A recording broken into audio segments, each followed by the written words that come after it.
නමෝ බුද්ධාය. ඒ භාග්‍යවත් අරහත් සම්මා සම්බුදුරජාණන් වහන්සේට අපගේ নমස්කාරය වේවා. වෙසක් පුර 15ක පොහොය සමීපයෙන් එළඹෙන අවකාශයේ තවත් දින 4කින් පොහොය උදාවන්නේ. ඒ පින්වන්ත අවකාශයේ ඔබ හැමදෙනාම ඊටාම දයාවෙන් ඔබේ කලන මිත්‍රා ශ්‍රද්ධා රූප වාහිනිය ඔස්සේ අපි මුණ ගැහෙනවා. ඉතින් සම්බුදු සිතක අසිරිය සදහම් සාකච්ඡාව අදත් ඔබට සමීප කරන්නයි අපි සූදානම් වන්නේ. පින්වන්ත හැමදෙනාම ඊටාම දයාවෙන් ඒ පිණිස ඒක රාශි කරගන්නවා. පළමුවෙන් අපි ගුරු දෙවිඳුන් වන්දනමාන කරගනිමු. ඒ සමගම අපට අනුකම්පාවෙන්ම අදත් සදහම් සාකච්ඡාව පිණිස වැඩමවන්නට යෙදුන ගරුතර මහා සංඝරත්නය අපගේ පින්වත් ස්වාමින්ද්‍රයන් වහන්සේ දෙපා නැමද ආදර ගෞරවයෙන් පිළිගනිමු. ස්වාමීනි අපගේ নমස්කාරය වේවා. ඉතින් අපි සිහිපත් කරගන්නම අද සදැහැති දායකත්වයේ පිළිබඳව මාතර කැකනදුර රිට්‍රීට් වත්තේ පදිංචිව සිට මීට මාස 3කට පමණ පෙර මිය පරලොව යන්නට යෙදුන ධර්මදාස විතාරණ පින්වන්ත පියාණන්ට පුණ්‍යානුමෝදනා කිරීම පිණිස වගේම සුජීවත්ව සිටින කමලා විතාරණ මෑණියන්ට සෙත් පැතීම පිණිස පවුලේ පින්වත් දූ දරුවන් සහ මුණුබුරු මිනිබිරියන් විසින් සදැහැති දායකත්වයේ දරනවා. ඒ පින්වන්ත හැමදෙනාම සිහිපත් කොටගෙන කැටුව පිනති ඔබ හැමදෙනාමත් කැටුව මහා සංඝරත්නයේ පාමුල සදහම් සාකච්ඡා පිණිස අපේ පින්වන්ත හෝරාව සූදානම් කරගන්නම්. ස්වාමිනේ අපගේ নমස්කාරය වේවා. ස්වාමිනේ එකලාව මහබෝසතාණන් වහන්සේ වීරිය වඩන අන්දම දුෂ්කර ක්‍රියාවට පෙර උන්වහන්සේගේ හිතේ විතර්ක ආදි වශයෙන් දහම් කරන අපි ඉගෙන ගන්නට යෙදුණා. අදත් අපට අනුකම්පාවෙන් අනුශාසනාවන් සිදු කරනසේක්වා. අවසරයි ස්වාමීනි. නමෝ බුද්ධාය. සියලු දෙනාටම පිරුවන් සරණයි. නමෝ තස්ස භගවතෝ අරහතෝ සම්මා සම්බුද්දස්ස සාදු සාදු සාදු. පරම පූජනීය කල්යාණ මිත්‍ර ගුරු දේවෝත්තම පින්වත් ලොකු ස්වාමීන් වහන්සේට අපගේ নমස්කාරය වේවා. සාදු සාදු සාදු. ශ්‍රද්ධාවන්ත පින්වත්නි, පින්වත් මහත්මයා. එහෙමයි ස්වාමීනි. එතකොට අපි කතා කරමින් හිටියේ අපගේ මහබෝසතාණන් වහන්සේ ගිහි අතහැරලා රජගහ නුවර බලා පිටත් වෙලා, ඒ වගේම තමයි මේ රජගහ නුවර ඇසුරු කරගෙන සේනානි නියංගම ඇසුරු කරගෙන, එහෙමයි. ඒ වගේම ආලාර කාලාම, ඒ වගේම උද්දකරාම පුත්ත ගුරුවරු හොයාගෙන ගිහිල්ලා ඒ අයගෙන් උපදෙස් අරගෙන පරි මහා ප්‍රඥාවට වැටහෙනවා. කුමක්ද වැටහෙන්නේ? මේ සියලු දේවල් අසාර්ථකයි කියලා. එහෙමයි ස්වාමීනි. මේ සියලු දේවල් වලින් මනාකොට දුක්ෂය කරවන ප්‍රඥාවක් උපදව ගන්න බෑ කියලා මහා ප්‍රඥාවෙන් තීරුම් අරගෙන මහා බෝසතාණන් වහන්සේ ඒ ගුරුවරු අතහරිනවා. එහෙමයි. අතහැරලා ඊට පස්සේ මොකද වෙන්නේ? මහා බෝසතාණන් වහන්සේ හුදකලාවම මේකම ඊට පස්සේ එනවා තව කීප දෙනෙක් එනවා මහා බෝසතාණන් වහන්සේගේ තනියට. ඒක සමහර දේශනාවල තමයි ඉස්මතු කරලා තියෙන්නේ. පංචවග්ගීය භික්ෂූන් වහන්සේලා මහා බෝසතාණන් වහන්සේ හොයාගෙන එනවා. එහෙමයි. පංචවග්ගීය භික්ෂූන් වහන්සේලා. එවිල මහා බෝසතාණන් වහන්සේ මොකද ඒකට හේතුව දැන් මහා බෝසතාණන් වහන්සේ ඉපදිච්ච මොහොතේම මේ පංචවග්ගීය භික්ෂුන් වහන්සේලා අතර කීප අඤ්ඤා කොණ්ඩඤ්ඤා ඉඳලා තියෙනවා. කොණ්ඩඤ්ඤ කියන කෙනා ඉඳලා තියෙනවා. එහෙමයි. එතකොට ඒ හරහා තමයි අනිත් කට්ටියත් එකතු වෙන්නේ. කොහොමද ඒකාන්තේ සම්මා සම්බුදු බවට පත් වෙනවා කියලා අනාවැකි කියන්නේ කොණ්ඩඤ්ඤයන් වහන්සේ. එහෙමයි ස්වාමීනි. ඉතින් දැන් කොණ්ඩඤ්ඤයන් වහන්සේත් එක්ක දැන් ඊළඟට එකතු වෙනවා අනිත් කට්ටියත්. එකතු වෙලා මහ බෝසතාණන් වහන්සේට උපස්ථාන පිණිස ඉඳලා තියෙනවා. එහෙමයි. ඒතර මේ දුෂ්කර ක්‍රියා කරන කාලේ සීමාව තුළ. එතකොට මේ ඔය මහා සීහනාද සූත්‍රයේ හරි ලස්සන සුන්දර විස්තරයක් තියෙනවා මහ බෝසතාණන් වහන්සේ මේ දුෂ්කර ක්‍රියා කරපු ආකාරය පිළිබඳ අපිට ඒක හිතා ගන්න බැරි විදිහ විස්තරයක්. එහෙමයි. ඒක මහා සීනා සූත්‍රයේ සාරිපුත්ත මහ රහතන් වහන්සේ තමයි පසු කාලීනව යම් හේතුවක් නිසා දේශනා කරන්නේ. ඒකත් හේතුවක් නිසා දේශනා කරන්නේ. එහෙමයි. ඉතින්ද විස්තර කරන පින්වත් සාරිපුත්ත ආකාර 4කින් සමන්විත බ්‍රහ්මචාරී ජීවිතයක් මම ගත කළා කියලා කියනවා. ආකාර 4කින්. එහෙමයි ස්වාමීනි. මම ඒ කාලේ තපස් රකින්න පුද්ගලයන් අතර ඉහළින්ම තපස් රැකපු කෙනෙක් කියනවා. ඒ වගේම කටුක විදියට තපස් රැකපු පුද්ගලයන් අතර උග්‍ර විදියටම තපස් ආරක්ෂා කරපු කෙනෙක් කියනවා. ඒ වගේම පව පිළිකුල් කරමින් තපස් රකින්න පුද්ගලයන් අතර ඉහළින්ම පව පිළිකුල් කරපු කෙනෙක් කියනවා. හුදෙකලා විවේකයෙන් තපස් රකින්න පුද්ගලයන් අතර ඉහළින්ම හුදෙකලාවේ වාසය කළා කියන එක බලන්න මේ තපස කියන එක කොටස් 4කට බෙදාගත්ත මහ බෝසතාණන් වහන්සේ. ඒ කාලේ හිටපු පිරිස අතරත් ඒක තිබිලා තියෙනවා. තපස්කම් කරනවා කියන එක මොකද්ද මේ පළවෙනි කාරණේ තමයි මේ ඉහළින්ම උග්‍ර තපස් රැකපු එක කටුක විදියට. ඊළඟට තමයි මේ පව පිළිකුල් කරමින් තපස් රැකපු ආකාරය. ඊළඟට තමයි හුදෙකලා විවේකයේ ඇසුරු කරගෙන තපස් රැකපු ආකාරය. එහෙමයි. මේ විදියට කරුණු 4කින් තමයි මේ තපස්චර්යාව මහබෝසතාණන් වහන්සේ ඊට පස්සේ අනුගමනය කළා තියෙන්නේ. එහෙමයි. එතකොට පින්වත් සාරිපුත්ත ඒ කාලේ මගේ තපස් රැකීම මෙන්න මේ වගේ කියලා කියනවා. කුමද්ද? මම නිර්වස්ත්‍රව හිටියා කියලා කියනවා. ඒ කාලේ තමහර තපස් රකින්න කට්ටිය නිර්වස්ත්‍රව ඉඳලා තියෙනවා. එහෙමයි. නිසා බෝසතාණන් වහන්සේත් ඒක බලන්න නිර්වස්ත්‍රව ඉඳලා. ඊළඟට කියනවා ශිෂ්ට බව අත්හැරියා කියනවා. අතින් තමයි කියන ආහාර පිළිගත්තේ. එහෙමයි. භාජනයක් අරගත්තේ නැහැ කියනවා. ඒ ඉන්න ස්වාමීනි කියලා දෙන දානි මම පිළිගත්තේ නැහැ කියනවා. ඒ වගේම සිටින්න ස්වාමීනි කියලා දෙන දානි මම පිළිගත්තේ නැහැ කියනවා. මා වෙනුවෙන් සැකසූ දානේ මම පිළිගත්තේ නැහැ කියනවා. එහෙමයි. මා වෙනුවෙන් සැකසූ දානේ මම පිළිගත්තේ නැහැ කියනවා. මා වෙනුවෙන් ඊළඟට කියනවා ආරාධනා කරලා දෙන දානේ මම පිළිගත්තේ නැහැ කියනවා. ඒ වගේම විස්තර කරන හැලිය උඩින් දෙන දානෙත් පිළිගත්තේ නැහැ කියනවා. එලිපත්තේ ඉඳන් දෙන දානෙ පිළිගත්තේ නැහැ කියනවා. එහෙමයි. ඊළඟට කියනවා කාණු දෙකක් අතර ඉඳන් දෙන දානෙ මම පිළිගත්තේ නැහැ කියනවා. ඒ වගේම මෝල් ගසක් අතර සිටගෙන දෙන දානෙ මම පිළිගත්තේ නැහැ කියනවා.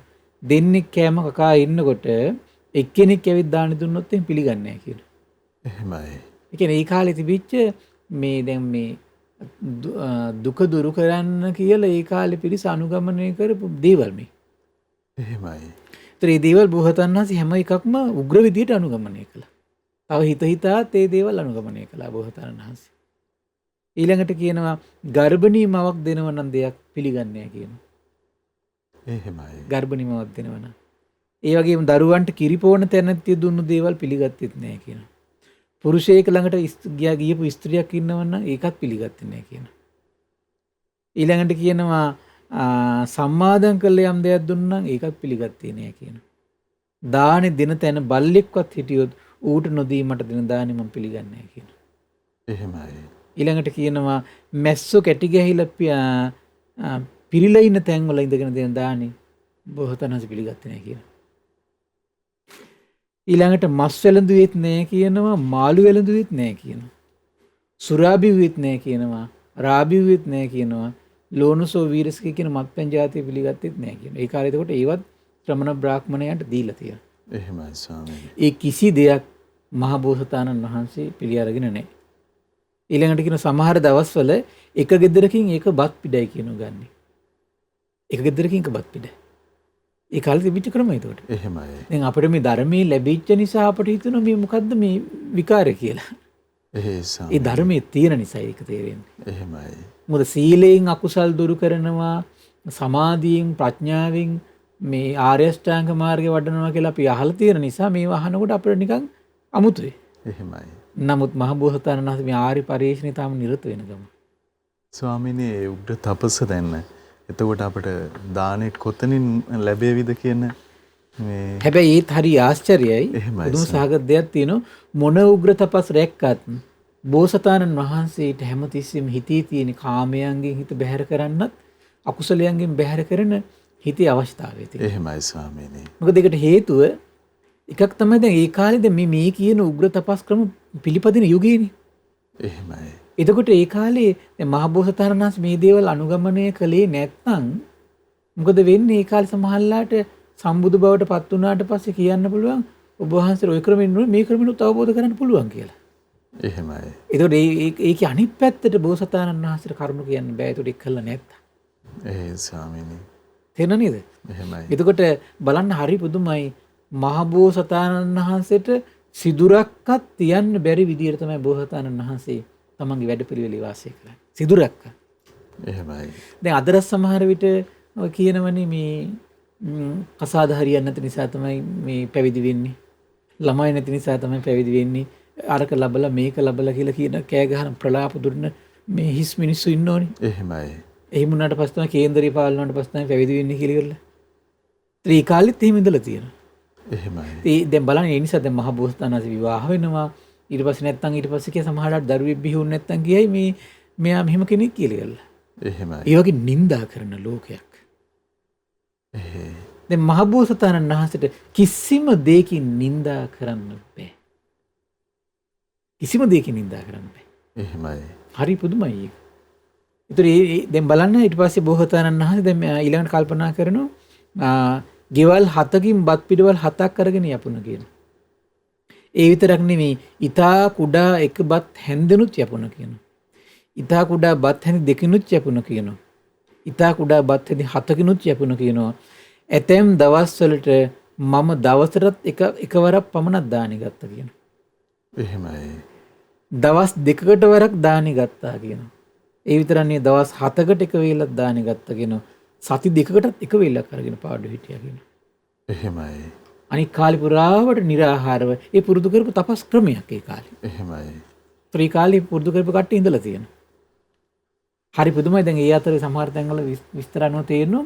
ඒතර ඒ කාලේ සමහර ශ්‍රමණ බ්‍රාහ්මණයෝ මේ විදියට ලෝකෙට ප්‍රතිඥා දුන්නට හොරාට කනවා. එහෙමයි ස්වාමීනි.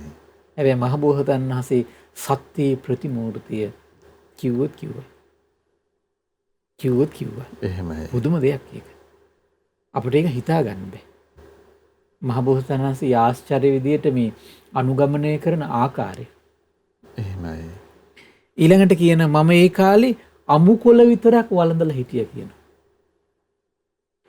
තනහාල් විතරක් වැළඳුවා කියනවා. ඒ වගේම හාල් විතරක් වළඳලා ඉඳලා තියෙනවා. ගස්වල පොතු කහට වළඳලා තියෙනවා. ගස්වල ලාටු විතරක් වැළඳුවා කියනවා. සුණු සහල් විතරක් වැළඳුවා කියනවා. එහෙමයි. ඒ විතරක් නෙමෙයි බත් ඉව්වහම හැදෙන පෙනයි තියෙන්නේ. ඒ පෙන විතරක් වළඳලා වාසය කළා කියලා කියනවා. බෝසතාණන් වහන්සේ. තනකොළ විතරක් වැළඳුවා කියන ගොම වළඳලා තියෙන ගොම විතරක්. එහෙමයි. ගස්වල මුළුයි ගෙඩි විතරක් වැළඳුවා කියන ගස් මුල් වැටිච්ච ගෙඩි විතරක් වැළඳුවා කියලා කියනවා. ඒතර හැම දෙයක්ම අනුගමනය කළා. ස්වාමීනි. හැම දෙයක්ම අනුගමනය කළා. මම ඒ කාලේ හනවැහැරි විතරක් පොරෝගෙන හිටියේ කියනවා. ඊළඟට දැන් මේ පැත්ත කියනවා ඔය දැන් කැම්පින් පැත්ත ගැන කිව්වේ.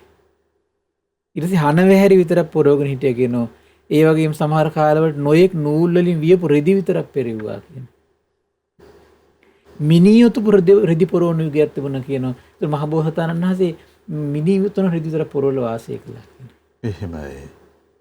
ඊළඟට විස්තර කරන අඳුන් දිවියන්ගේ හැම පොරවල තියෙනවා කියනවා. අඳුන් මුවන්ගේ හැම පොරවල තියෙනවා කියනවා. කුසතන වලින් හඳපු ගෝණි පොරවගෙන ඉඳලා තියෙනවා කියන මහ බෝසතාණන් වහන්සේ. එහෙමයි. හරි පුදුමයි. දැන් මේ විමුක්තිය පිණිස මහ බෝසතාණන් වහන්සේ දැන් මේ ගමන යද්දී පුදුම ආශ්චර්යයි. දැන් මේ විවිධ දේවල් අනුගමනය කරන. එහෙමයි ස්වාමී. විවිධ දේවල් අනුගමනය කරන මහ බෝසතාණන් වහන්සේ. විමුක්තිය පිණිස ඒ කිසි දෙයක් මේ පැකිලීමකින් තොරව කරන්නේ. එහෙමයි ස්වාමී. අපිට ඒක හිතා ගන්න බෑ. එහෙමයි. ඒ වගේම කියනවා මේ අස්වලෝම වලින් හදපු කබායම් පොරවල තියෙනවා කියනවා. බක මුහුණු පිහාටු වලින් කරපු කබායම් පොරවල තියෙනවා කියනවා. ඒ කාලේ මම කෙස් රැවුල් උදුරන්නයි පුරුදු වෙලා හිටියේ කියනවා. එහෙමයි. කියනවා තියලා අදිනවා කියනවා කෙස් රැවුල්. ඊළඟට කියනවා ආසනවල වාඩි වීම ප්‍රතික්ෂේප කළා කියනවා. ආසනයක වාඩි වෙන්නේ ආසනය පිළිගන්නේ. එහෙමයි. එච්චර කටුක විදියට කයට තපස් රැක්ක. කයට දුන්න දුක් දුන්නා. මම හිටියේ උඩු බැලිය අතට මම උක්කුටියෙන් වාඩි වෙලා තමයි කියන භාවනා කළේ. උක්කුටියෙන්. එහෙමයි. ඊළඟට විස්තර කරනවා කටු ගහපු ලෑලි උඩ මම සක්මන් කළා කියන.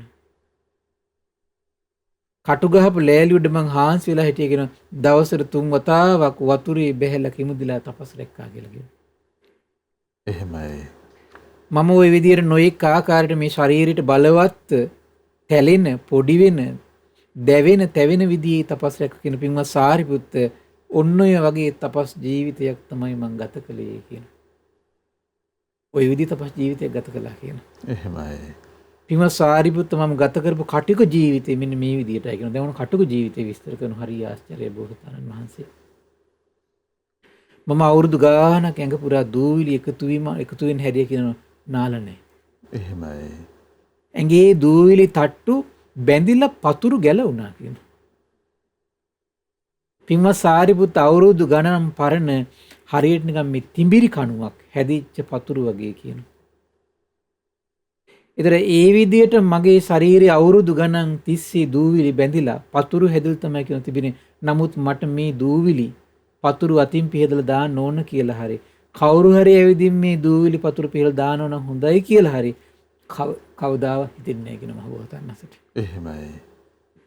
එච්චර තමන් අනුගමනය කරපු ඒ තපස් වෘතපවා අවංකව සත්‍යවාදී භවයේ පිහිටලා හැබැයි කාමයට හිත යට වෙන දෙන්නේ නැතුව තමයි. එහෙමයි ස්වාමීනි. අකුසලයන්ට හිත යට වෙන්න දෙන්න අපි දැන් ඊයේ දේශනාවේ කතා කළේ. එහෙයි. අකුසලයන්ට යට වෙන්න දෙන්නේ නැතුව තමයි හැමතිස්සෙම දීපුදාගෙන මේ කටයුත්ත කරන්නේ. එහෙමයි. හරි පුදුමයි ඒක. ඊළඟට විස්තර කරනවා කවුරු හරි ඇවිදින් මේ දූවිලි පතුරු පිහදා දානව නම් හොඳයි කියලා කවදා හිතෙන්නේ නැහැ කියලා පින්වත් සාරිපුත්ත ওই වගේ රූක්ෂ කටුක තපස් ජීවිතයක් තමයි කියන මම ගත කළේ. එහෙමයි. පින්වත් සාරිපුත්ත පව පිළිකුල් කරන තාපස ජීවිතේ මම ගත කළේ මෙන්න මේ විදිහටයි කියන. පව පිළිකුල් කරන තාපස ජීවිතේ පින්වත් සාරිපුත්ත හොඳ සිහිය පිහිටුවාගෙනමයි ඉස්සරහට යන්නේ. හොඳ සිහිය පිහිටුවාගෙනමයි ආපස්සට එන්නේ කියන. බලන්ට සිහිය පව තපස්තගෙන ජීවිතේ පුරුදු කළා තියෙන. එහෙමයි. ඒ වගේම විස්තර කරනවා පුංචි වතුර බිඳුවක් කෙරෙහිවත් මගේ හිතේ දයාව පිහිටලා තිබුණා කියනවා. ඒ කියන්නේ පොඩි වතුර බිඳුවක සතෙක් ඇති කියලා හිතාගෙන ඒ වතුර බිඳුව කෙරෙහි පවා මහා දයාවක් පිහිටලා තිබුණා කියන බෝසතාණන් වහන්සේට. එහෙමයි. හරි පුදුමයි. ඊළඟට විස්තර කරනවා මේ වැටෙන්න යන වතුර බිඳුවේ ඉන්න සුද්‍ර ජීවීකටවත් හිංසාවක් වෙන්න එපා කියලා පින්වත් සාරිපුත්ත පවට පිළිකුල් කිරීම ওই විදිහටයි මම මා තුළ තිබුණේ කියනවා. ඒ කියන්නේ යම් වතුර බිඳුව වැටෙන්න හදනවා දැන් තනාග තියෙනවනේ වතුර බිඳුව. එහෙමයි.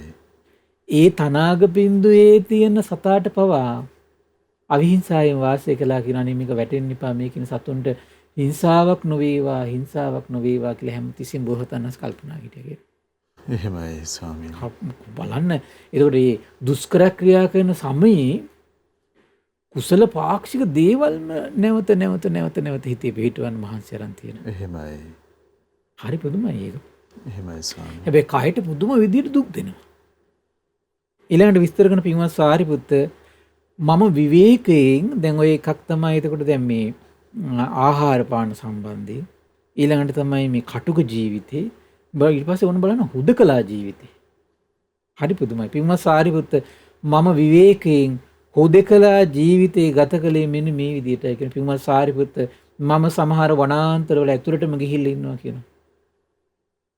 සමහර වනාන්තරවල ඇතුළටම ගිහිල්ලා ඉන්නවා කියනවා. එතකොට මට ගොපල්ලෙක්ව සතුන් ඇති කරන කෙනෙක්ව තනකොළ ගෙනියන්ට එන කෙනෙක්ව දර ගෙනියන්ට ආපු කෙනෙක්ව කැලෑ මුලකරුවෙක් හරි දකින්න ලැබුණා. මම වනාන්තරයට වන ලැබෙට මිටියාවතට කඳු ගැටේට යනවා කියනවා.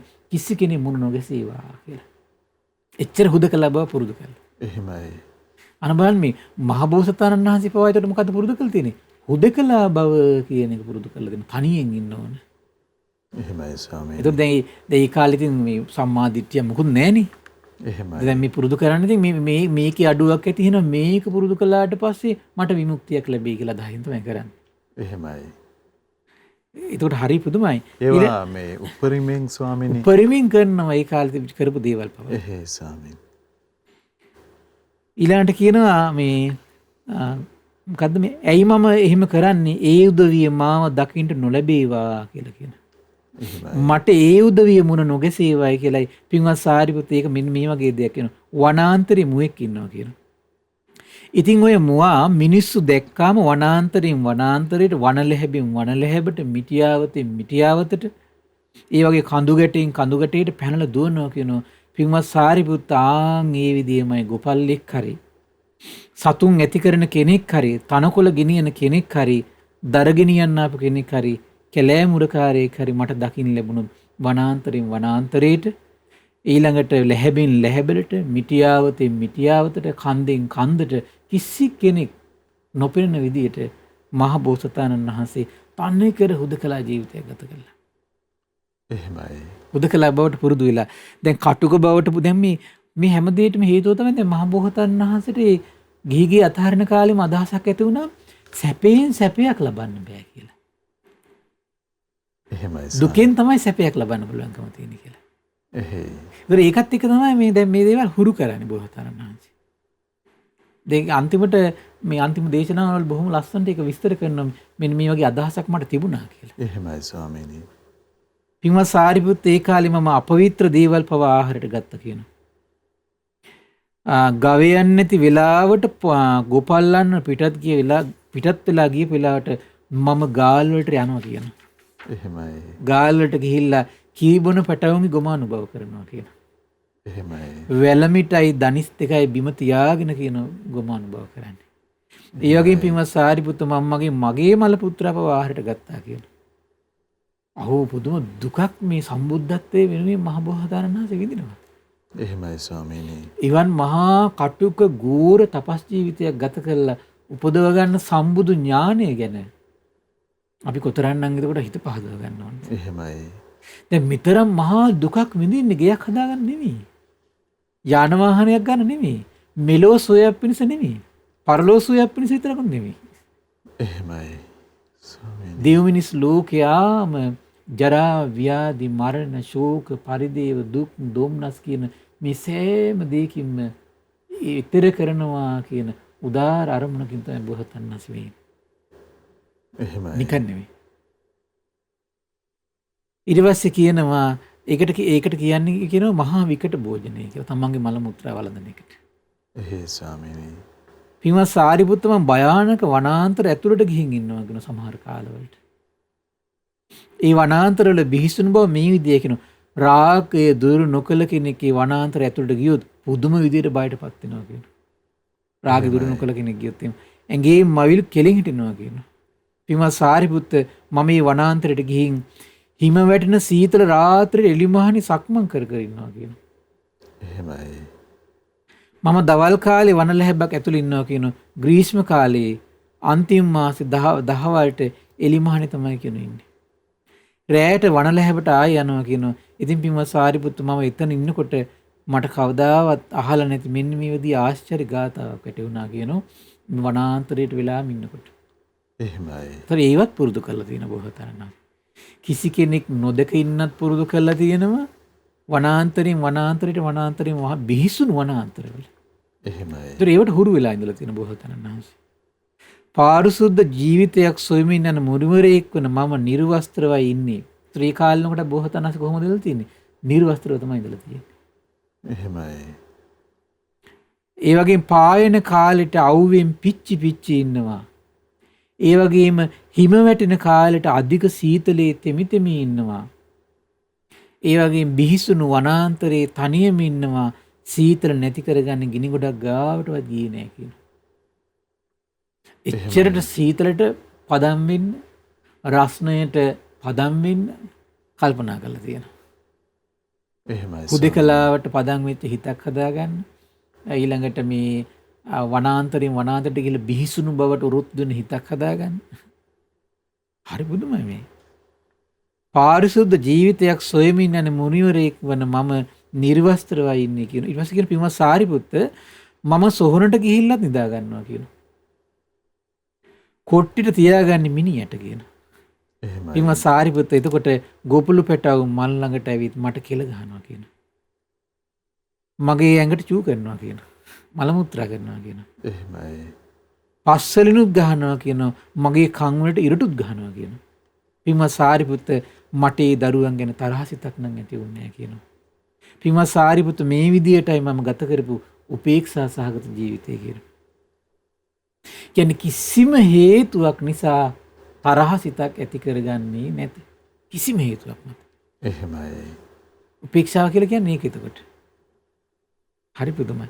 ඊළඟට කියන පින්වත් සාරිපුත්ත මේ විදියට කියන මතදරන පිරිස ඉන්නවා කියන මේ ආහාරයෙන් මේ ජීවිතේ පිරිසිදු වෙනවා කියලා ඒ කට්ටිය මොකද කරන්නේ?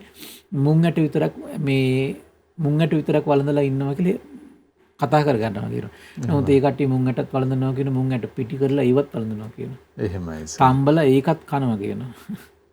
ඊළඟට සමහරලාට හොරෙන් ඒවා මේ කැඳත් හදාගෙන බොනවා කියනවා. එහෙමයි. ඊට බෝසතාණන් වහන්සේත් එක මුං ඇටේ විතරක් වළඳලා තිනවා කියනවා. පින්වත් සාරිපුත්ත මේ අද දැන් කෙනෙකුට හිතන්න පුළුවන් කෙනෙක් එදා තියෙන මුං ඇටේ ලොකු වුණා කියලා අදට වඩා. එහෙමයි. එද හිතනෝනේ එක පාට සැකනේ හිතෙන්නේ කොට. එහෙයි. මොකද මෙහෙම දේ ජීවිතයක් ගත කරන්න පුළුවන්ද කියලා. එහෙමයි. මේ මෙහි පිටින් ඉන්න මනුෂ්‍ය රත්නයකට. ඊතර බලන්න සසරේ මේ අර දානයක් පුරුදු කරපු සීලයක් පුරුදු කරපු ප්‍රඥාවක් කඩපු මෛත්‍රී සිතක් තියෙන කෙනෙකුට විශේෂයෙන්. ඒ කියන්නේ දැන් අපිට සාමාන්‍යයෙන් වෙන්නේ දුක ඉවසන්න අමාරු වෙන්නේ කුමක් නිසාද? අපි මෛත්‍රිය මදි නිසානේ.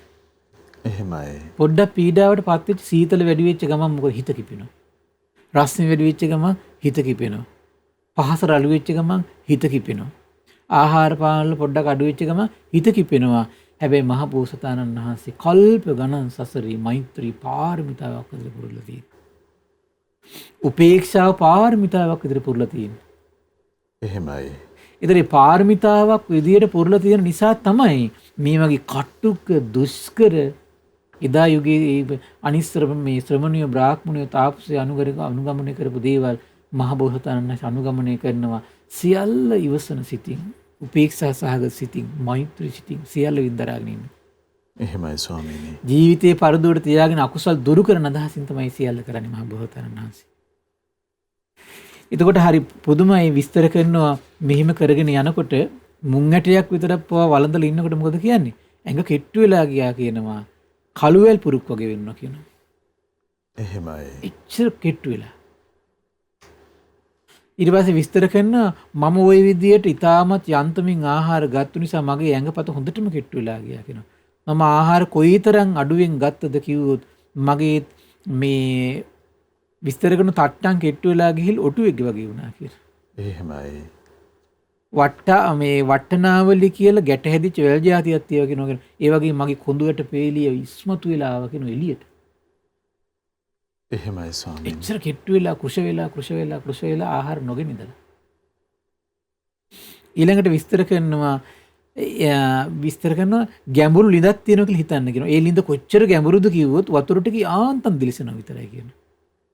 ওই විදිහට මගේ S2 ඇස් වලේ යටට ගිහිල්ලා යාන්තමට දිලිසුණා කියනවා. ඒ තරමටම ආහාර නොගැනීම නිසා මේ ශරීරේ කුෂ වෙලා ගියා කියනවා. එහෙමයි. ආහාර අඩුවෙන් ගත්ත නිසා තමයි කියන හිමුනේ.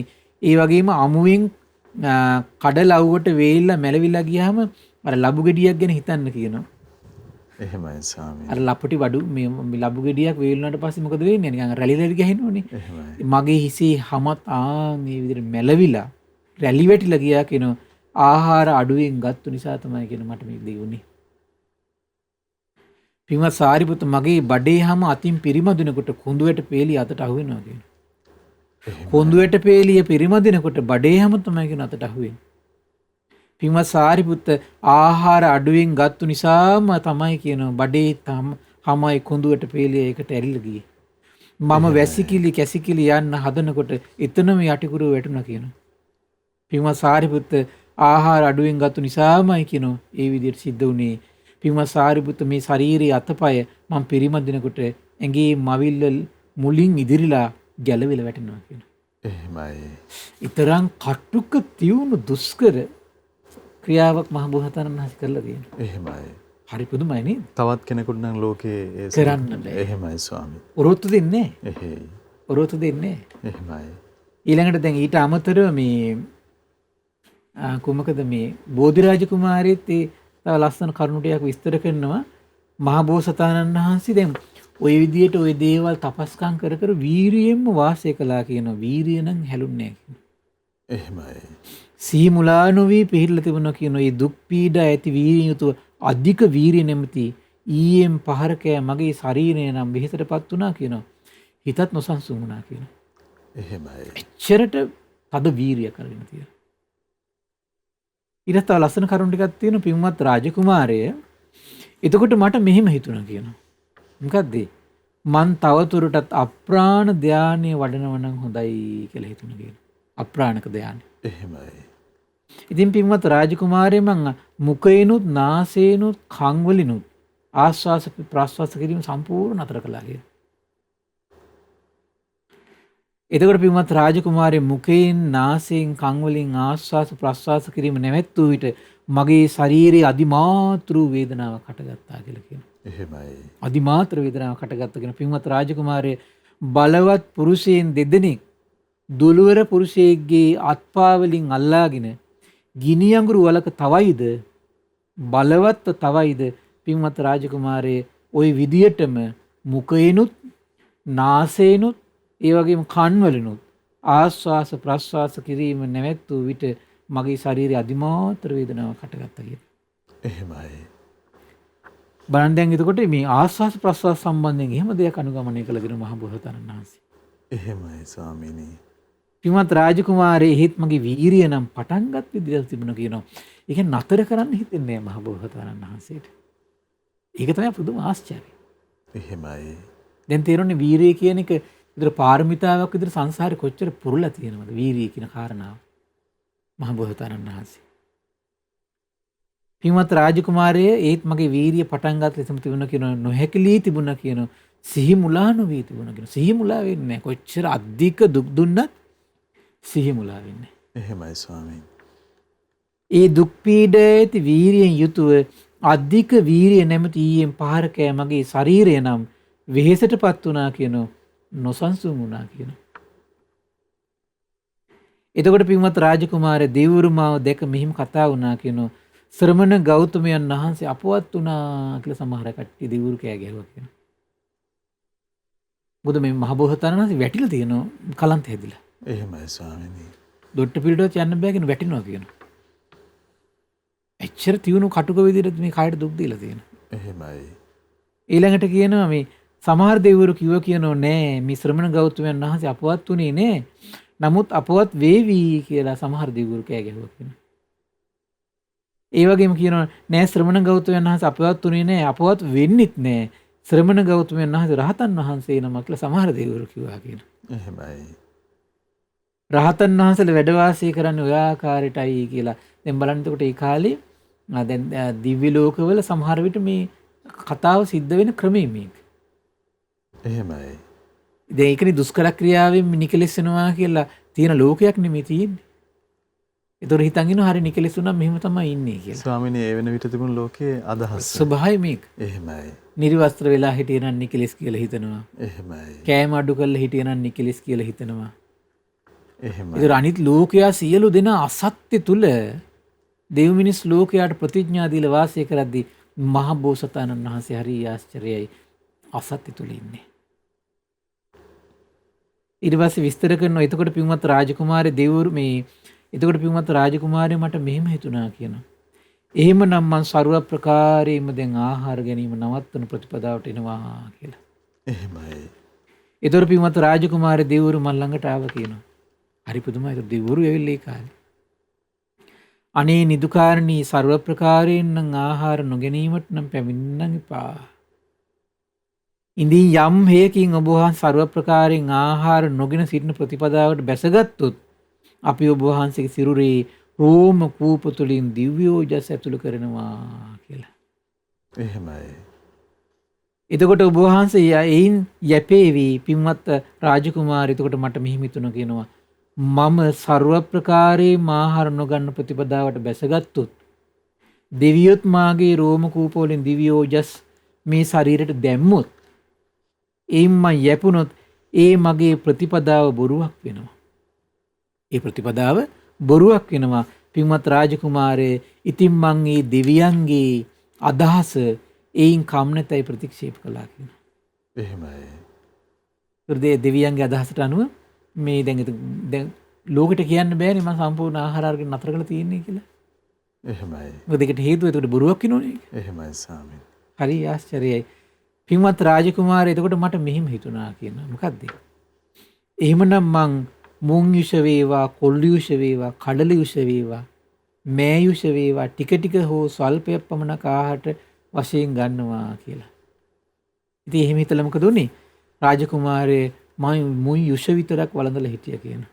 එහෙමයි. සමහර වෙලාවට කොල්ලු යුෂ විතරක් වළඳලා හිටියා කියලා කියනවා. සමහර වෙලාවට කඩල යුෂ විතරක් වළඳලා හිටියා කියනවා. සමහර වෙලාවට මෑ යුෂ ටික ටික ස්වල්පේ පමණක් ආහාර වශයෙන් ගනිද්දී මාගේ ශරීරය අතිශයින් කුස බවට පත් වුණා කියනවා. අතිශයින් කුස වුණා කියනවා. ආසීතික වැල්පුරුක් වගේ පෙරුණා කියනවා. ඊට පස්සේ කියනවා මම ওই විදිහට ඉතාමත් යාන්තමින් ආහාර ගත්ත නිසා මගේ ඇඟපත ඒ විදිහටම කෙට්ටු වෙලා ගියා කියනවා. එහෙමයි. මම කෑම්බීම් කොයිතරම් අඩුවෙන් ගත්තද කිව්වොත් මගේ ඇඟ සම්පූර්ණ කෙට්ටු වෙලා ගිහිල්ලා ඔටුවෙක්ගේ පිය සටහන් වගේ කියනවා. ඊළඟට කියන ගැට හැදිච්ච වැල් జాතියක් තියෙනවා කියනවා මේ මගේ කොඳු වැට පෙළි ඒ වගේ වුණා කියනවා. එහෙමයි. ඊළඟට විස්තර කරනවා කෑම්බීම අඩුවෙන් ගැනීම කොච්චරද කිව්වෙත් මගේ පපුවේ ඇට පෙරෙන්නේ ඒ විදිහටමයි කියනවා. ඇට ඔක්කොම පෑදිලා. ඒකනේ දැන් අද වර්තමානයේ ගත්තොත් එහෙම අර දුෂ්කර ක්‍රියා කරන මේ පිළිම වහන්සේලාගේ එහෙමයි ස්වාමීනි. එතන දැන් මේ අනුසාරයෙන් මූර්ති ශිල්පයේ ඇඳපු ක්‍රමයක් හදපු ක්‍රමයක් ඒක. එහෙමයි. ඊළඟට කියනවා ඒ වගේම ගැඹුරු ලිඳක වතුර පොඩ්ඩක් තියෙනවා කියන කොච්චරද ගැඹුරුද කිව්වොත් ඒක පේන්නේ බොහෝ මාත්‍රය කියන. ওই විදිහට මගේ S2 ඇස් වලේ යටටම ගිලිලා යාන්තම දිලිසුණා කියන. එහෙමයි. කෑම්බීම් අඩුවෙන් ගත්තු නිසා තමයි කියනවා ඒ විදිහට උනේ. ඒ වගේම අමුවෙන් කඩලා අවුවට වේල්ල මැලවිලා ගියපු ලබු ගෙඩියක් ගැන හිතන්න කියන මගේ හිසේ හැමත් ආන් ඒ වගේ කියන. රැලිවෙట్ల ගියා කෑම්බීම අඩුවෙන් ගත්තු නිසා කියන මට මේක උනේ. එහෙමයි. ඊළඟ කියන බඩේ හැම අතින් පිරිමදිනකොට කොඳු වැට පේලිය අතට අහු වෙනවා. කල්පනා කරලා බලන්න කොහොමද කියලා ඒකට. එහෙමයි. බඩ මෙහෙම අත ගන්නකොට මොකද වෙන්නේ? කොඳු වැට පේලිය අහු වෙන්නේ. එහෙමයි ස්වාමීනි. එච්චර එතකොට ආහාර නොගැනීම නිසා සිවුම් වෙලා ගිහිල්ලා විකෘති වෙලා තියෙන ශරීරය. එහෙමයි. හැබැයි වීර්යය අතාරින්නේ. ඊළඟට කියනවා කොඳු පෙට්ටි පේලිය පිරිමදිනකොට බඩේ හැම තමයි කියන අතට අහුනේ. මේ විදි අති දුෂ්කර ක්‍රියාවක් කරලා ඉතින් පින්වත් රාජකුමාරයේ මාවුදුට මිනිස්සු මෙහෙම කතා වුණා කියනවා. ශ්‍රමණ ගෞතමයන් වහන්සේ දැන් කළු වෙනව කියලා. ඒ තරමට වේලිලා. එහෙමයි. සමහර මිනිස්සු කිව්ව කෙනා නෑ ශ්‍රමණ ගෞතමයන් වහන්සේ කළු නෑ ශ්‍රමණ ගෞතමයන් වහන්සේ අඳුරු පාටයි කියලා.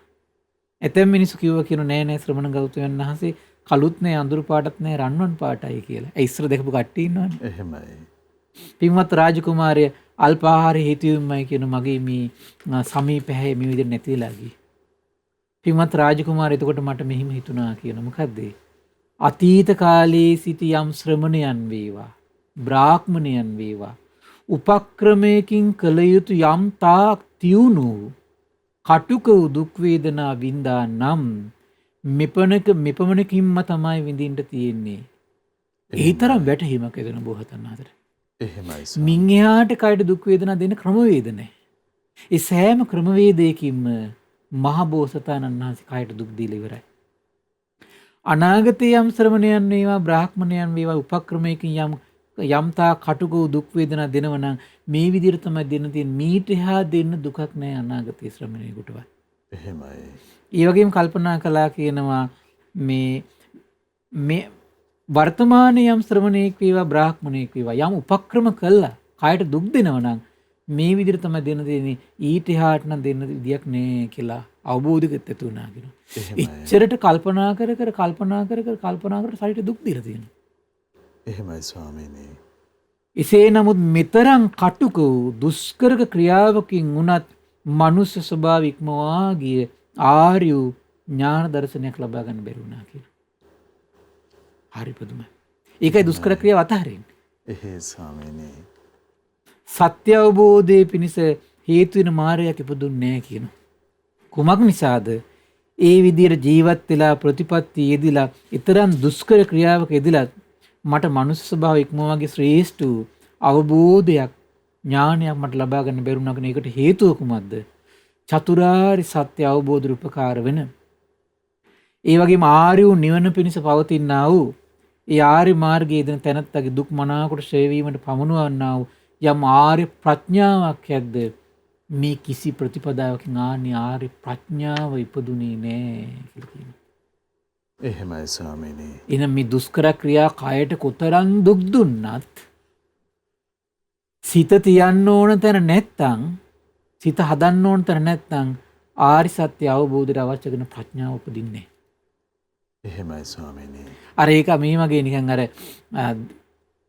දියේ වතුර පෙරෙන දියේ වදාලා වතුර පෙරෙන එකක් අරගෙන උත්තරාසනිය අරගෙන කොච්චරම් ස්පර්ශ කළත් ගැහුවත් ගිනියෙන්නේ නැහැ. මොකද ඒකට හේතුව දර කෑල්ලෙන් ගින්දර එන්න ඕන ගුණය දර කෑල්ලේ නෑ. එහෙමයි. ඒතර අනිත් සියලු සාධක තිබුණත් තරන්නේ දර කෑල්ලේ ගුණය නැත්තම්. එහෙමයි. හැබැයි දර කෑල්ල හොඳට වේලිලා නම් මොකද වෙන්නේ? උත්තරාසනිය අරගෙන ස්පර්ශ කරද්දිම ගිනි උපදිනවා. කුමක් නිසාද? දර කෑල්ලේ ගිනි උපදින ගුණය තියෙන. මහබෝසතාණන් මේ උපමාවනේ වැටහුනේ. ඒ වගේ තමයි කියනවා. මොකක්ද ඒකට කියන ගුණය? කයිනුත් කාමයන් අතහැරලා සිතිනුත් මානසික කාම සම්පූර්ණ අතහැරලා දාලා අන්න හිත වඩලා නම් තියෙන්නේ. අන්න ඒ වගේ ප්‍රතිපදාවකට තමයි එතකොට මහබෝසතාණන් හැමතිස්සෙම සිහින මෙව්වේ. එහෙමයි. නමුත් ඒ යුගයේ තියෙන හැම ක්‍රමයක්ම අනුගමනය කරනවා. හැම ක්‍රමයක්ම අනුගමනය කරනවා. එහෙමයි. දැන් මේ සියලු දේ අනුගමනය කළ අන්තිම බෝසතාණන් වහන්සේ අදහසකට ආවා මේ කිසි දෙයකින් මට තාම බැරි වුණා සාමාන්‍ය මනුස්ස ස්වභාවික මොවාගේ ඥාන දර්ශනයක් උපදවා ගන්නට. කුමක් නිසාද මේ තියපු හැම ප්‍රතිපදාවකින්ම ආරි සත්‍ය අවබෝධයට උපකාර වෙන ප්‍රඥාව ඇති වෙන්නේ. ඒ කියන්නේ කුසලය ගැන, පින ගැන, පව ගැන ඒ වැටහීම මේ කරන ක්‍රමවේද තුලින් උපද්දලා දෙන්නේ නැහැ. මේක පින්, මේක පව, මේවා කුසල්, මේවා අකුසල්, මේවා යහපත්, මේවා අයහපත් මේ සංසාරේ හට ගන්න ස්වභාවය ඒ කිසි වැටහීමක් උපද්දලා දෙන්නේ නැහැ. එහෙමයි. අතහරින බෝසතාණන්සේ ඔක්කොම නිසා. ඊට පස්සේ සමහර දේශනාවල තියෙනවා දේදා විතක් වගේ සූත්‍රවල තියෙනවා ඊට පස්සේ කාම විතර්ක කියන්නේ මේකයි, නෙක්ඛම් විතර්ක කියන්නේ මේකයි කියලා දැන් මේව අතහැරලා දාලා ඊට පස්සේ එතන තමයි අනුගමනය කරන්න පටන් ගන්න තියෙන්නේ. එහෙමයි ස්වාමී. ඊට පස්සේ විස්තර කරනවා මම මේ ඊට පස්සේ කල්පනා කළා කියන වෙන මාර්ගයක් තියෙනවද කියලා. ඊට පස්සේ අවබෝධ වුණා කියනවා මම ශාක්‍ය පියාණන්ගේ කමත අසල දඹරුක් සෙවණි වාඩි වී සිටිද්දී කාමයන්ගෙන් වෙන්ව අකුසලයන්ගෙන් වෙන්ව විතක්ක ਵਿਚාර සහිත විවේකයෙන් හටගත් ප්‍රීසුකිදු ප්‍රථම ධ්‍යාන උපදවාගෙන සිටි බව මතක් වුණා කියන. අන්න. එහෙමයි. සැබවින්ම සත්‍ය අවබෝධ පිණිස මගවත් මේ මගවත් උපකාරී වේවිද කියලා කල්පනා කළා කියන. පින්වත් රාජකුමාරයේ ඒ සිහි කිරීමේදී ඒ අනුව මට මේ සිත් පහළ වුණා කියන මෙයමයි සත්‍ය අවබෝධයට තියෙන දැන් ඉතුරුලා තියෙන එකම මාර්ගය. මොකද්ද? හිත කාමයන්ගෙන් වෙන් කරලා වඩනවා කියන තැනට එනවා. එහෙමයි. පින්වත් රාජකුමාරයේ මම මෙහෙම හිතුවා කියනවා මං කුමටද කාමයන්ගෙන් වෙන් වූ අකුසල ධර්මයන්ගෙන් වෙන් වූ සුඛයක් ඇද්ද?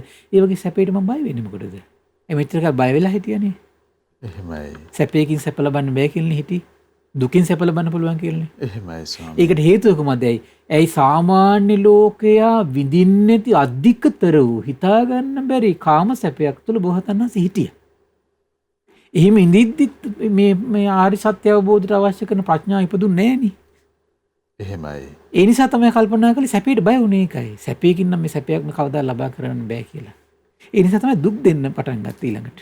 එහෙමයි. දුකෙන් දුකටම අධිකතර දුක දුන්නා ඒ නිසා. ඊට පස්සේ තමයි කල්පනා කළේ නෑ කාම සැපේ නෙමෙයි.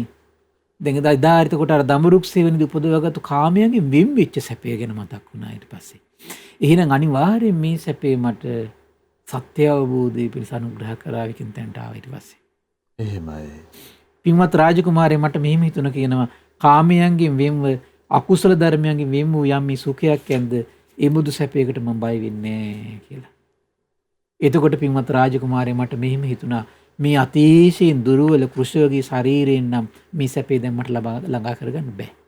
එහෙමයි. ඒ නිසා මම බත් ව්‍යංජන ගොරෝසු ආහාර වළඳන්න ඕන කියලා පින්වත් රාජකුමාරයා මම බත් ව්‍යංජන ආදී ගොරෝසු ආහාර වළඳන්න පටන් ගත්තා කියන. එහෙමයි. පටන් අරගෙන පින්වත් රාජකුමාරයේ ඒ භික්ෂූන් පස්වක භික්ෂූන් වහන්සේලා ශ්‍රමණ ගෞතමයන් වහන්සේ යම් ධර්මයක් අවබෝධ කරගනිද්ද ඒ ධර්මය අපට දේශනා කරනු ඇත කියලා මට උපස්ථාන කරමින් හිටිය කියනවා. නමුත් පින්වත් රාජකුමාරයේ මම යම් දවසක බත් ව්‍යංජන මේ වළඳන්න අනුගමනය කළාද එදා ඒ භික්ෂුන් වහන්සේලා මන් දාලා ගියා කියනවා. ප්‍රතිබහුල කරගත්තා ශ්‍රමණ ගෞතමයන් නිවන් මාර්ග විනාශ කරගත්තා කියලා මන් දාලා ගියා කියනවා. එහෙමයි ස්වාමීනි. දැඩි වීර්ය කන පිට හැරුණා කියලා මට නිඳා කළා කියලා. ලාභ සත්කාරයෙන් විතර කැරකිලා ගියා කියලා කලකිරීමාව අත්හැරලා දැම්මලා මේගොල්ලෝ ගියා කියලා කියනවා. එහෙමයි. ඊට පස්සේ බෝසතාණන් වහන්සේ නිරන්තරයෙන් මේ ධාන හතර උපදව ගන්න මහන්සි අරගෙන තියෙනවා ඊට පස්සේ කාලයක්. මේ අවුරුදු 6ට එතකොට ආලාර කාලා මුද්දකරාම පුත්තගාවට ගිහිල්ලා ඒක උගෙන ගත්තු සිද්ධිය. ඊළඟට තමයි මේ කියන දුෂ්කර ක්‍රියාව අනුගමනය කරපු එක. ඊළඟට තමයි ඒ ටික ඔක්කොම අත්හැරලා දාලා ධාන හතර උපදවා ගන්න ගත්ත මහන්සිය. ඒතර දේදා විතක්ක සූත්‍රෙ හිම තියෙනවා මේ ධාන හතර උපදව ගන්න ගත්ත මහන්සියේදී හරි ලස්සන විස්තරයක් තියෙනවා. එතනදී මුලින්ම පටන් ගන්න තියෙන්නේ හිතේ හට ගන්න කාම විතරක, නික්කම විතරක වෙන් කර කර බැලුවා කියන. එහෙමයි. ව්‍යාපාද විතරක, අව්‍යාපාද විතරක වෙන් කර කර බැලුවා කියනවා. හිංසා විතරක, අවිහිංසා විතරක වෙන් කර කර බැලුවා කියනවා. එහෙම කාලයක් වෙන් කර කර ඉන්නකොට කියන පළවෙනි ධ්‍යාන උපදව ගන්න හරි පහසු වුණේ. එහෙමයි. දෙවෙනි ධ්‍යානෙ, තුන්වෙනි ධ්‍යානෙ, හතරවෙනි ධ්‍යානෙ උපදව ගන්න පහසු වුණා කියන මේ විදිහට වෙන් කර කර වාසය කරද්දී. එහෙමයි. හරි ආශ්චර්යයි. ඒ වගේ සොඳුරු විස්තරයක් තියෙනවා දේදා විතක්ක සූත්‍රයට අමතරව තියෙන බෝසත් කාලේ කල්පනා කරලා තියෙනවා මේ පටිච්ච සමුප්පාදෙ සිහි කරලා බලලා තියෙනවා. බෝසත් කාලෙම කරලා තියෙන දේවල්. එහෙමයි. හරි පුදුම ආශ්චර්යයි. අපිට ඉතින් මේ සොඳුරු විස්තර ටික ඉස්සරහ දේශනාවලදී දැන් මේ සම්බුද්ධත්වයට පෙර මම හිතන්නේ තව දේශනා කීපයක් අපිට කරන්න අවස්ථාවක් තියෙනවා. එතනදී අපිට කතා කරන්න පුළුවන්. ඉතින් සතුටු වෙන්න පින්වත්නි මේ ධර්ම දාණය දෙන පිරිස. එවන් දුෂ්කර ක්‍රියාවක් තුළ අපි දැන් කල්පනා කරන නිරත වෙන්න නම් අසහාය වූ අසාමාන්‍ය වූ පාරමී බලයක් තියෙනවා. එවන් පාරමී බලයක් නැති කෙනෙකුට මේ වගේ දුෂ්කර ක්‍රියාවක් දරන්න බෑ. එහෙමයි. ඒකට එවන් පාරමී බලයක් තුළ පිහිටපු මහබෝසතාණන් වහන්සේ මේ නිවන පිණිස ජීවිතයේ පරදුවට තියාගෙන කරපු මේ කැපකිරීමක් ගැන අහද්දි පවා යම් කෙනෙක් සාදුකාර දෙනවද ඒක තමන්ගේ ජීවිතේ සුගතියට ගෙනින පින් රැස් වෙනවා. ඒ වීරියට. එහෙමයි. ඒ වීරියට. ඉතින් ඒ නිසා මේ පින්වත් පිළි සතුටු වෙන්න මේ දෙව් මිනිස් ලෝකයාට සුගති සැප සලසන එවන් උතුම් දහමකින් ශ්‍රේෂ්ඨ ජීවිතයකින් හිත පහදවගෙන තමන් රැස් කරගත් මේ උදාර පින සසර පුරා සුවපත් වූ ජීවිතයක් ලබන්නට එකසේ හේතු වාසනා වේවා. සාදු සාදු සාදු. සියලු දෙනාට තෙරුවන් සරණයි. නමෝ බුද්ධාය. ඉතින් අපගේ මහබෝසතාණන් වහන්සේගේ දුෂ්කර ක්‍රියාව පිළිබඳව ශ්‍රී සද්ධර්මය අපට අද අහන්නට යෙදුන. ඉතින් දෙවි මිනිසුන් සහිත ලෝකයාගේ නිවන පිණිස අසහාය උත්තම සත්පුරුෂයෙක්ගේ හිතේ බලපවත්වන සීමා නැති උපමා නැති තුන් ලෝකයේම පරාක්‍රමය පිළිබඳව දහම් කරුණු අපගේ පින්වත් ස්වාමීන් වහන්සේ දේශනා කරන්නට යෙදුන. ඒ අපට අනුකම්පා ඇති ගරුතර මහා සංඝරත්නය අපි හැමදෙනාම ආදර ගෞරවයෙන් වන්දනමාන කරමු. ස්වාමීනි අපගේ নমස්කාරය වේවා. ස්වාමීනි පුණ්‍යානුමෝදනාව පිණිස වේලා උදා වී තිබෙනවා. අපට අනුකම්පාවෙන් පුණ්‍යානුමෝදනාව සිදු කරනසේක්වා. අවසරයි ස්වාමීනි. පින්වත්නි අද දින සම්බුදු සිතක අස්සරිය ධර්ම සාකච්ඡාව සඳහා අනුග්‍රහය දරන්නේ මාතර කැකන දුර රිට්‍රීට් වත්තේ පදිංචිව සිට මීට මාස 3කට පෙර මිය පරලෝකීය ධර්මදාස විතාන පියාණන්ට පින් අනුමෝදන් කිරීම පිණිස සුජීවත සිටින කමලා විතාරණ මෑණියන්ට සිත් පැතීම් පිණිස පවුලේ පින්වත් දුවදරුවන් ඒකරාශී වෙලා මුණුපුරු මිනිපිරියන් ඒකරාශී වෙලා තමයි මේ උදාර පුණ්‍ය සම්පත්තිය රැස් කරගන්නේ. ඉතින් මේ රැස් කරගත් උදාර පුණ්‍ය සම්පත්තිය ගටිකාර බ්‍රහ්මරාජයා සහම්පති සනන් කුමාර බ්‍රහ්මරාජ මේ පුණ්‍යානුභව බලයෙන් සූපත් වේවා. සක්දෙවිඳුන් ඒ වගේම විස්කන් දේවපුතු විරෝධ විරූපාක්ෂ වෛශ්‍රවණ දතරාෂ්ට කියන සතරවරන් රජදරුවන් මේ පුණ්‍යානුභව බලයෙන් සූපත් වේවා. ඒ වගේම සෙම්පත් දෙවිවරු ඒ වගේම සුමන සමන් දිව්‍ය රාජ්‍ය, ආලවක දෙවියන්, ජනවසම දෙවියන් මේ පුණ්‍යානුභාව බලයෙන් සූපත් වේවා. සම්බුදු සසුන සුරකින සියලු දෙවිවරු මේ පුණ්‍යානුභාව බලයෙන් සූපත් වේවා. ආයුෂයෙන්, වරණයෙන්, සැපයෙන්, බලයෙන් වැඩේවා. දෙවියන්ගේ දෙහිමි රැකවරණයේ පරම පූජනීය ගුරු දේවයන් වහන්සේ ඇතුළු මහා සංඝරුවනට සලසා දෙත්වා. දෙවියෝද උතුම් ධර්මය අවබෝධ කරගනිත්වා කියලා සාදු කියලා පින් අනුමෝදන් කරන්න. ඒ වගේම රැස් කරගත් උදාාර පුණ්‍ය සම්පත්තිය පරම පූජනීය මේ ධම්මග විවර කළ දුණු ගුරු දේවයන් වහන්සේටත් මහා සංඝරත්නයටත් අනගාരികා මෑණිවරුන්ට උපාසක දරුවන්ට මේ පින් අනුමෝදන් වේවා. විශේෂයෙන්ම ශ්‍රද්ධා මාධ්‍ය ජාලය වෙනුවෙන් කැපවෙන මහා සංඝරුවනට මේ පින් අනුමෝදන් වේවා. නිදුක් නිරෝගී සුවපත් භාවයේ චිරජීවනයේ සලසේවා. තුනුරුවනි අනන්ත ආශිර්වාද දෙවියන්ගේ දෙහිමි රැකවරණය සලසේවා. ධර්ම අවබෝධය කරන්නට වාසනාව උදා වේවා කියලා සාදු කියලා පින් අනුමෝදන් කරන්න.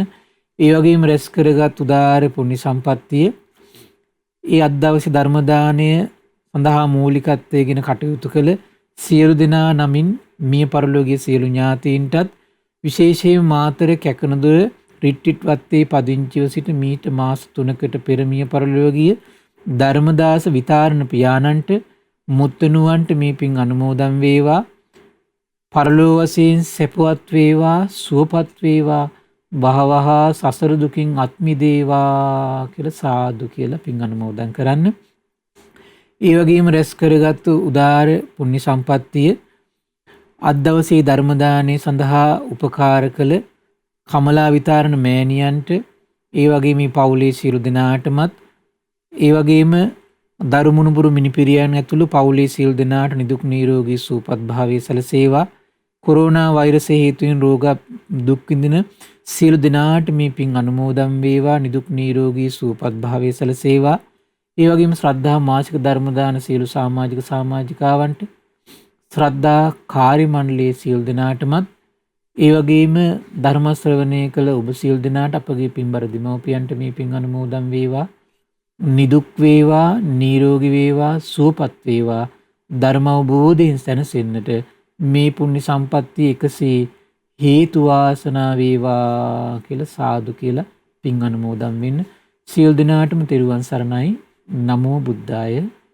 ඉතින් අපගේ මහබෝසතාණන් වහන්සේ සම්බුද්ධත්වයේ පිණිස උදාාර පරාක්‍රමයන් දරන අවස්ථාව පිළිබඳව දහම් කාරණා අපගේ පින්වත් ස්වාමීන් වහන්සේ අද අපට අනුකම්පාවෙන් පෙන්වා වදාළ ඒ උතුම් ශ්‍රී සද්ධර්මයේ ශ්‍රද්ධා රූපවාහිනිය ඔස්සේ ලෝකයට දායාද කොටගෙන මේ මොහොතේ ධර්ම දානමය පින්කම ලෙසින් අප රැස් කරගත් මහත්ඵල මහානිසංස උත්තම පුණ්‍ය ධර්මය නොවලහාම අපගේ පින්වත් ස්වාමීන් වහන්සේටත් අනුමෝදන් වේවා. පුණ්‍යානුමෝදනාවෙන් පින්වන්ත මහා සංඝරුවන සුවපත් වේවා. අපගේ පින්වත් ස්වාමීන් වහන්සේට උතුම් චතුරාර්ය සත්‍ය ධර්මයේම අවබෝධ වේවා. සාදු සාදු සාදු. ඉතින් අද සදැහැති දායකත්වයේ දරන්නට යෙදුන මාතර කැකනදුර රිට්‍රීට් වත්තේ පදිංචිව සිට මීට මාස 3කට පමණ පෙර මිය පරලොව යන්නට යෙදුන ධර්මදාස විතාරණ පින්වන්ත පියාණන්ට පුණ්‍යානුමෝදනා කිරීම, ඒ වගේම සුජීවත්ව සිටින කමලා විතාරණ මෑණියන්ට සෙත් පැතීම පිණිස අද සදැහැති දායකත්වයේ දරන්නට යෙදුන පවුලේ පින්වන්ත දූ දරුවන් සහ මුණුමුරු මිනිබිරියන් ඇතුළු ඒ පින්වන්ත හැමදෙනාමත් පිනැති ඔබ හැමදෙනාමත් අපි තාම දයාවෙන් සිහිපත් කරගන්නට යෙදෙනවා. ඉතින් පින්වන්ත ඔබටත් අපි ආරාධනා කරනවා මේ උතුම් සදහම් සාකච්ඡාව ලෝකයට දායාද කොටගෙන උතුම් ධර්ම දානමය පින්කම සිදු කරගන්න කියලා 071 232 88 දුරකථන මාර්ගය ඔස්සේ ඔබට මේ පිළිබඳව තොරතුරු විමසමින් උනන්දු වෙන්න කියලා ආරාධනා කරනවා. ඉතින් අභිනව සම්බුද්ධ වර්ෂය ලැබෙන මේ නිමේෂයේ මහා කාරුණිකෝ තථාගතයන් වහන්සේ පිළිබඳව මොනතරම් ආදර ගෞරවයක්, අසීමාන්තික ආදර ගෞරවයක් හදවතේ ඇති කරගන්න පුළුවනිද කියලා ඔබේ හදවත ඔබටම සාක්ෂි සපයන පින්වන්ත නිමේෂයේ උදාවන. ඉතින් ධෛර්යයෙන් තුනුරුවන පාමුල රැඳෙන්න කියලා ඊටාම ගෞරවයෙන් ඔබට ආරාධනා කරනවා. මහා සංඝරත්නයේ ආශිර්වාදයෙන් අපි නැවත ඔබ මුණ ගැහෙන්නම්. හැම දිනාටම සම්මා සම්බුදු සරණයි. නමෝ බුද්ධාය. මෙවැනි වටිනා ධර්මදේශනා ශ්‍රවණය කිරීමට ශ්‍රද්ධා ඩේලි YouTube චැනලය සබස්ක්‍රයිබ් කරන්න.